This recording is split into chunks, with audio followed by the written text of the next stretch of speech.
everybody, it's Connie Stewart with SimplySimpleStamping.com. Thank you guys so much for joining me for today's Tuesday tip. Hey, we're going to tackle a question many of you might have. Which ink pad do I use? So many different ink pads.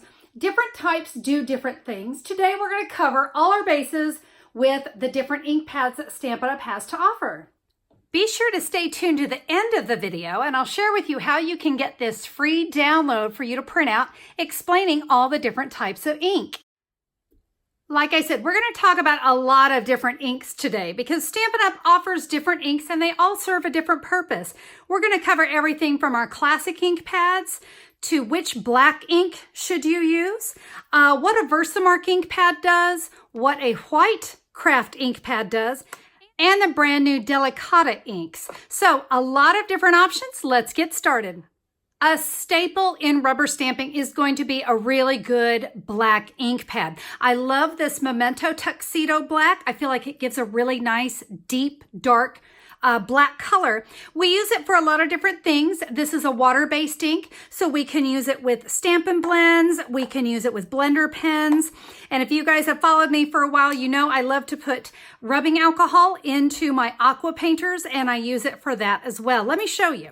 So let me ink up my stamp, and I will just press this onto just Whisper White cardstock. And you see, that's what I meant, that really nice, deep, rich, dark black. Now, let's use it with some of our products. First, I'll start with a Stampin' Blend. If you just wanted to go over your image, you notice the black is not bleeding at all. So that gives a really nice look. So there it is with Stampin' Blends. Now let's use the alcohol in an aqua painter. And I've got a Mango Melody ink pad and a clear block. I'm going to make myself a little ink pad here, a little ink puddle. I'll take my aqua painter. I'm going to squeeze some of that rubbing alcohol onto the block. And you see now I have a really nice wet. And I can just add a watercolor wash. And again, because that's rubbing alcohol in there, I'm not getting any bleeding from that black ink. So there's another way that you can use that Tuxedo Black. For the blender pen, I'm going to do that same technique and make myself a little ink puddle. And I can come in with a blender pen, which just allows me to basically make my own marker. And you can see, just like I did before, maybe with that, the Stampin' Blend, that I can just come in and kind of highlight my words. You're just going to keep adding ink. Just keep picking it up and going along. And there you go, creating those colors with the Tuxedo Black and a blender pen. Now let's talk about the StazOn Jet Black ink pad. This one is also very different. This is a permanent ink. It is archival and it is waterproof. I'm going to be honest with you. For me personally, just my personal opinion, I don't like to use StazOn a lot. It is not one of my go-to inks. But I do want to tell you there are some surfaces that only StazOn really works well. Vellum is one of them because it's very difficult to get things to dry on vellum. So let me take my StazOn ink. You notice there is a cap on the inside and it says, do not throw away. They mean that. I just attached mine to the inside of the lid with some Stampin' Dimensional so I wouldn't accidentally throw it away. StazOn, just so you know, it has a very interesting smell. I love it. I think it smells like almond extract, and I love opening it just to smell it. All right, so I've inked that up with my StazOn. I've got just a little piece of vellum here. So this, of course, could be any stamp, but I want you to see that's what it's going to look like when you've stamped on vellum. Now, this will dry. It takes a little bit, but it is going to dry, and it will be waterproof at that point. There is a special StazOn cleaner. Again, I'm just not a fan of what it can do to my stamps. I like to immediately take this over to my sink, rinse it with water, and get that ink off of there. All right, so I just took that to my sink, and you notice it did stain my rubber a little bit. Guys, it's called StazOn for a reason. It stays on. Now, why I am not a fan of the cleaner. It's not particularly good for your photopolymer stamps, which I use quite a bit. And sometimes I just don't like to I don't want things to be confusing. What ink can I use, and what will stain, and what can I use the cleaner on, and what I can't. I just find that, honestly, my Tuxedo Memento Black right here is going to take care of a lot of the same things that I might do with StazOn.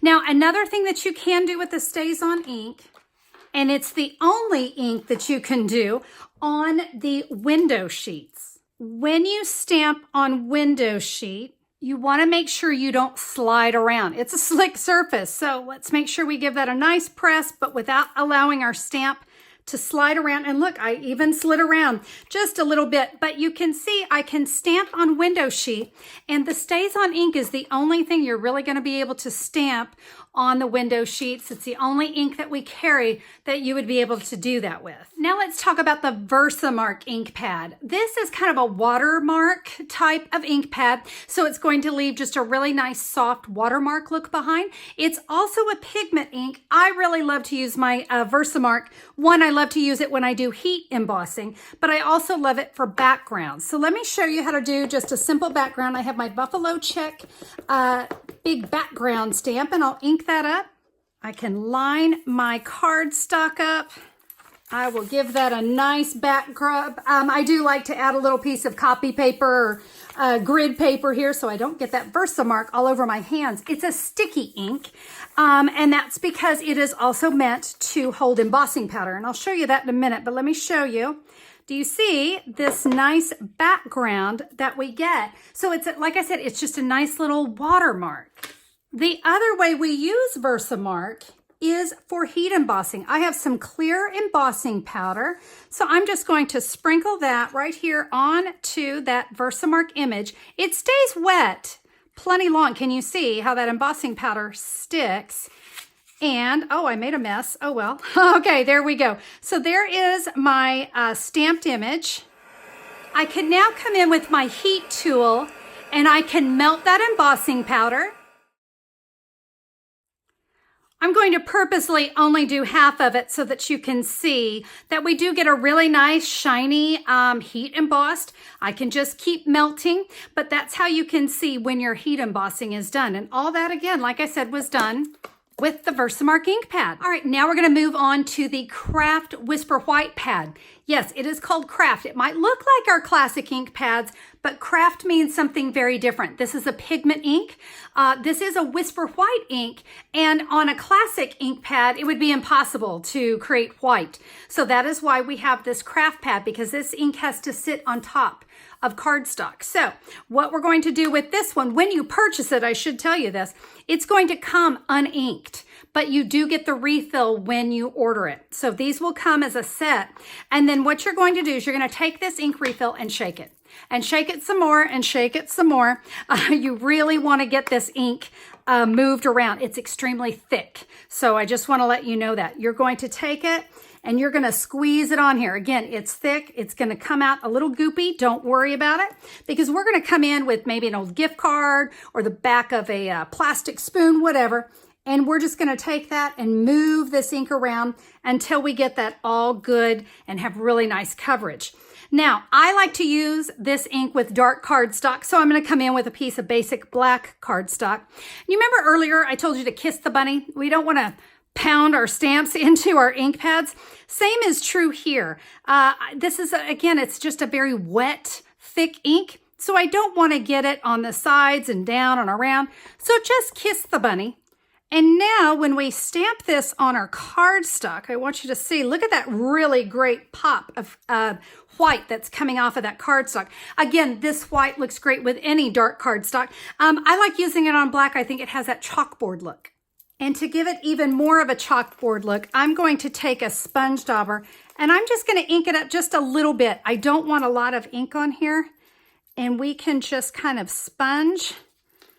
Let me swirl. I think that's going to give me a better look. But it kind of gives you that freshly chalked look.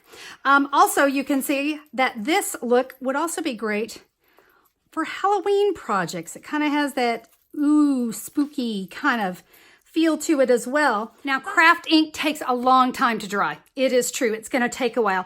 I suggest just coming in with your heat tool and heat set that a little bit. If you don't have a heat tool, just let it set and dry for a while. The last ink I want to talk about, I believe it's pronounced Delicata, and this is also a pigment ink. So this is going to be a lot like the craft ink I just showed you, meaning it's going to stay wet.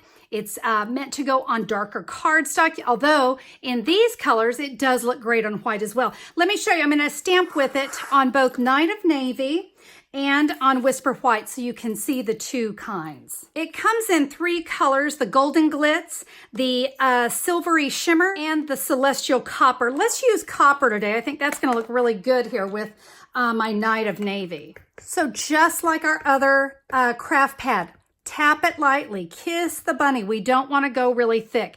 Now, I think you can see, hopefully, in the light there, that I'm getting good ink coverage. Just like with our other ones, though, we want to make sure we have really good coverage, and I feel really good about that.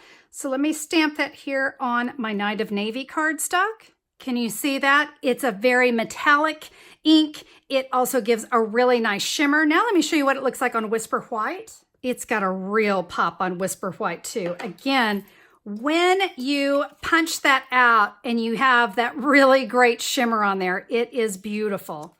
Again, it is a pigment ink, so you may need to either heat set that or let it dry for a while before you go and touch it, punch it, use it. You do want to allow it time to dry.